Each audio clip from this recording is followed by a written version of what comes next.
कायेन वाचा मनसेन्द्रियैः वा बुद्ध्यात्मना वा प्रकृते स्वभावात् करोमि यत् सकलं परस्मै नारायणायेति समर्पयामि।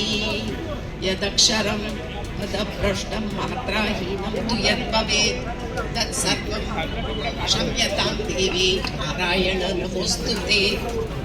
विसर्गबिन्दु मात्राणि पदपादाक्षराणि च न्यूनानि चातिरिक्तानि क्षमस्व पुरुषोत्तम। सर्वं कृष्णा समर्पयामि।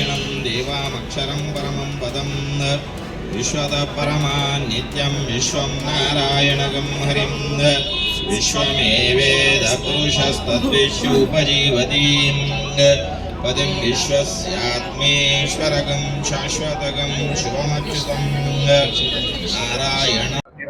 सुरेश कलमाडी आज गेले. सुरेश कलमाडीचा राजकीय सामाजिक चळवळीतला कालखंड एक प्रदीर्घ होता. या कालखंडात त्यांनी पुण्याचे सांस्कृतिक चळवळीला चांगली उंची दिली.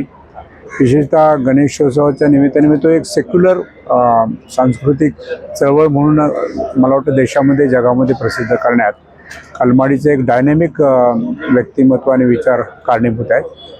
राजकीयदृष्ट्या देखील त्यांनी पुण्यावर बऱ्यापैकी राज्य केलं. नगरपालिका काही काळ त्यांच्या हातात होती. त्या काळामध्ये देखील त्यांचं जे काम आहे तर पुणे शहराला एक आधुनिक सुधारणेकडे नेणार, म्हणजे शहराची भौगोलिक आणि जी काही वाढ झाली आहे त्याच्यामुळे त्यांचा निश्चितपणे हातभार आहे. एवढंच बोलत आहे. काय आठवण सांगते? आठवण अशी काय नाही, पण एकदा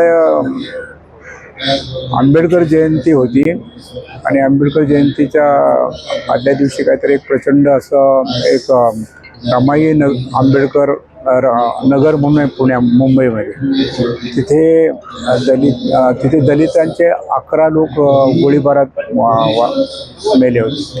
त्याचा निषेध करण्यासाठी जेव्हा आम्ही सर्व पक्ष एक मोठा मोर्चा काढला होता अलका टाकूचा, त्यात ते सामील झाले होते. परंतु पाहता पाहता आंबेडकरी चळवळीतली मुलं अतिशय त्यांनी संतप्त झाली आणि त्यांनी तोडफोड केली. त्यावेळी त्यांनी मी जे काम करत होतो त्या ठिकाणी शांतता प्रसंग त्याला फार आवडले. त्याने खास कौतुक केलं होतं. एवढंच ही एक अशा अनेक आठवणी आहेत.